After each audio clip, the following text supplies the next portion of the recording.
Hey you guys, welcome back to my channel. Today I wanted to jump right in and do our 9-week and our 10-week bump date. For those of you who are new and have not seen any of my previous bump dates, we conceived through IVF. And so I have been closely monitored this first trimester and have had probably more ultrasounds done than most anybody would, except for anybody who has conceived through fertility treatment. So my clinic, along with a lot of others, usually will check you every single week. Make sure we're looking good, make sure that we're growing, check for any possible bleeds. And I have had 0 bleeds, thank goodness. I've had a lot of friends that have been put on bed rest because they had a bleed that they actually found through ultrasound before that they would have bled and actually seen it. So they were able to go on bed rest really quickly and try to resolve that. I have been super lucky and have not had one yet, but flashback to me 7 years ago, when we first started trying, I thought that maybe I wouldn't even do a first trimester ultrasound and just do a 20-week. That was kind of in my mind of trying to be as natural as possible.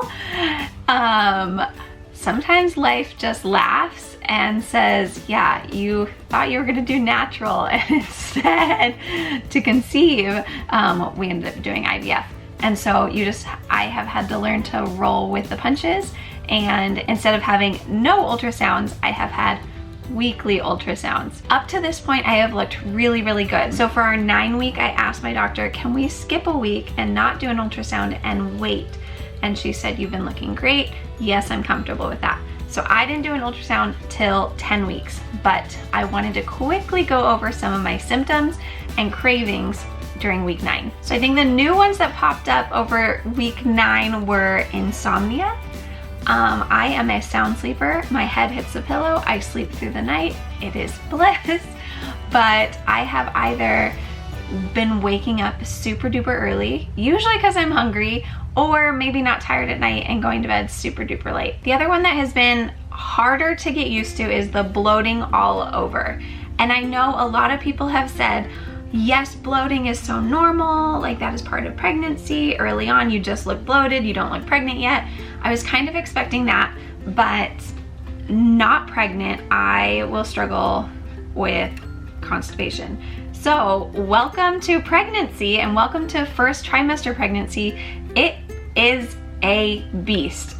At least for me, it has been so on my mind all the time. It is just like, okay, what should I eat? Should I have a green juice? Should I have a smoothie? The product that I will say has been my week 9 favorite is, I took this even before pregnant, Mago 7.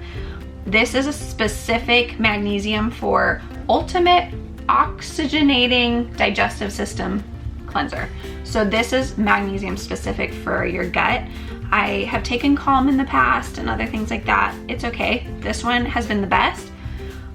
But so far, week 9 wasn't great.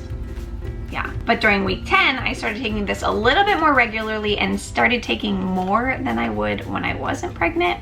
And it is not perfect, but it has been helpful. So I'm very, very thankful for my Mago 7, just got it on Amazon. We have an Amazon favorites list that we link in every video over on our vlog channel or over here. And so you can see some of our favorites. So I will add this to either my pregnancy or my baby favorites list over on Amazon, because that's just where I got it. Okay, and through our journey, we also discovered that I have something called Factor V Leiden. I didn't get it from both parents, I got it from one, so I'm heterozygous, Factor V Leiden.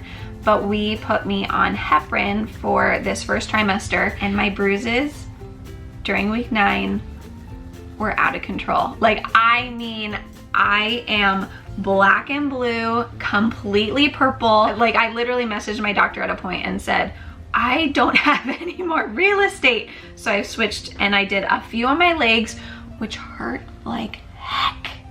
Don't do that. I did it.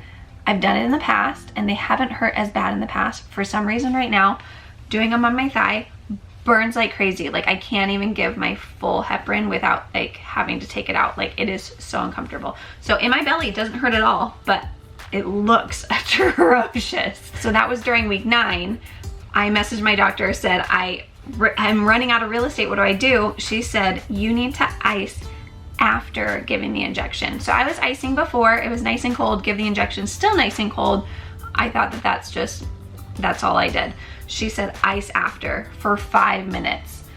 That's like a long time. I do the best I can to try to hold it on as long as possible, but I'm not even kidding. Like all of a sudden it's clearing up. My skin now doesn't look like I am a pin cushion. So at least we are making progress and I can handle getting all the heparin bruises, but less of them and smaller, and yeah, looking so much better. So like I said, I've been bloated all over, and so it's been in my stomach, but it's also been in my legs and my hips and my butt. Like I am just completely bloated. And over these weeks, I have done a little bit more research about being on prednisone, and I knew that a side effect was retaining water, and my body was just craving salt. And so I think the two just went together, not in harmony. And so if I could go back and knew that I was going to be on prednisone for IVF, I would at least try to be more strict on not having as much sodium, as much salt, to try to decrease the water retention. I know that after you go off of it, you're supposed to release that water retention. So we will see how that goes. I kid you not, when I take a step, I'm like, who's listening on your end and who's around on my end? When I take steps, like my butt flexes and it feels rock hard. And I'm pretty sure it's not muscle. It is just, I think, so much like fluid retention that it's just like tight, if that makes any sense. And then a couple other things. During week 9, I had a couple times where I was laying down and I just could just like feel my heart pounding. Not like racing or anything like that, but just like, oh, I could feel it. Like almost like you exercised and then you lay down, which could be I was climbing a flight of stairs or something and then I laid down. I did message my doctor this week and she was saying if it still keeps happening, we should probably get it checked out, or at least your blood pressure. But it has subsided, so I have been feeling better. And then a new one has been headaches, and I think it just has to do with all the hormones that I've been on, or even if you're pregnant, not through IVF, your hormones are ramping up, and so I think just the headaches have been a combination of hormones and then also lack of sleep, because it's just been a couple of weeks, and so the sleep has been off. This week I woke up at like 3:45 one morning, hungry, and like could not go back to bed. So I went and I worked at like 4:30 in the morning while everyone was sleeping for like 3 more hours. So this week the headaches aren't really major. It is the heart burn. Like I mean on fuego, fire roasting heartburn. Like what in the world? So I've been focusing on like, what am I eating? And I think there's like a couple correlations that I think after dairy. So I know a lot of people will drink dairy to help heartburn.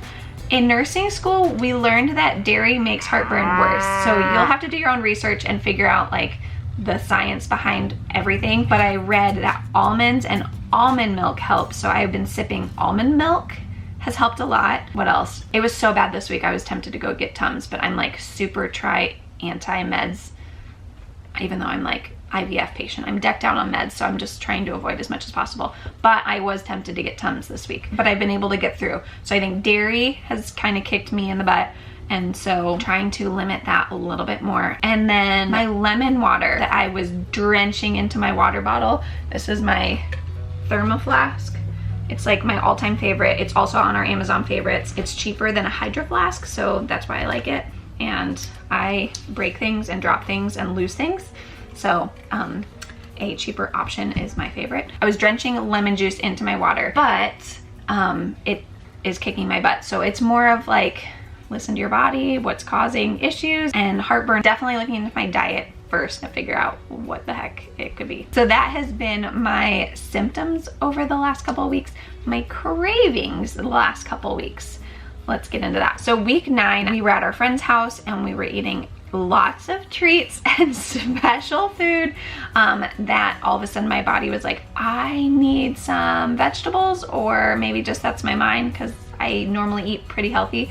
So I was going to the store, getting lettuce, and eating my big, huge bowl of salads pretty much every day. But my lemon, garlic, olive oil salad dressing is my all-time favorite. So that has kind of been one of my major cravings. I just want it every day. And then also last week, I kind of switched over to the less salt.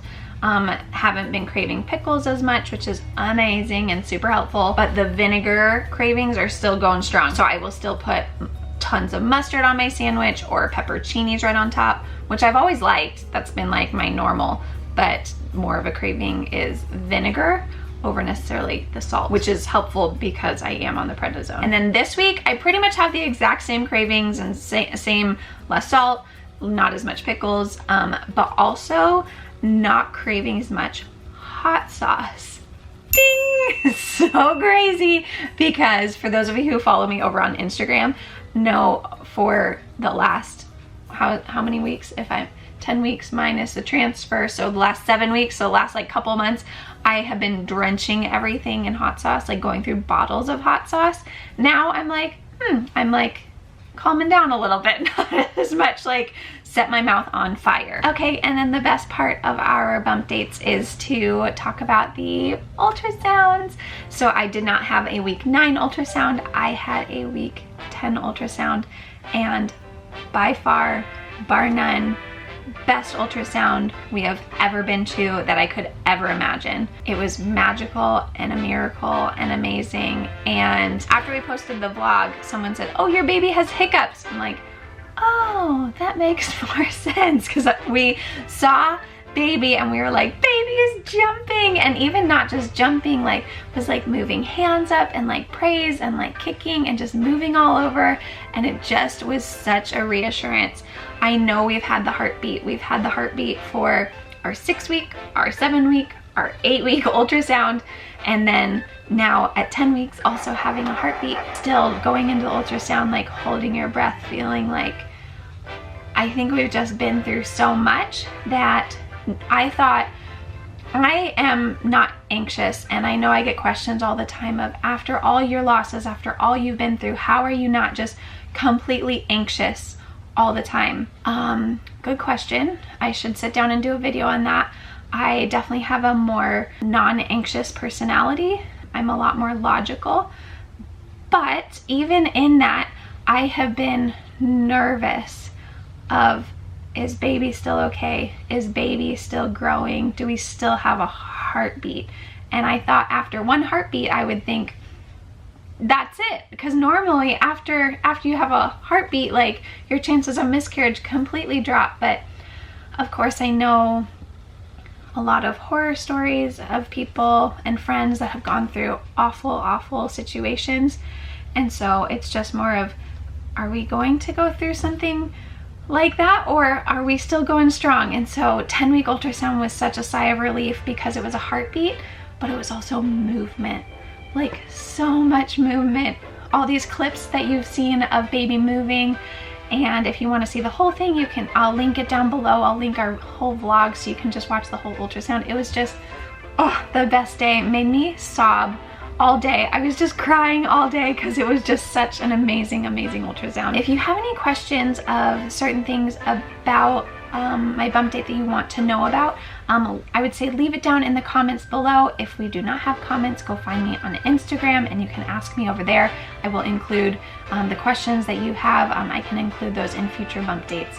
But I hope you guys enjoyed this video and are excited to come along on this amazing journey with us, this miracle pregnancy that we just never knew if we would ever experience. So we are experiencing it, and we're experiencing it together. So thank you guys so much for watching. If you have not joined our community here over on my channel, hit that subscribe button. It means a lot to me, and I'm so thankful for your love and support. And I will see you guys in my next video. Bye guys.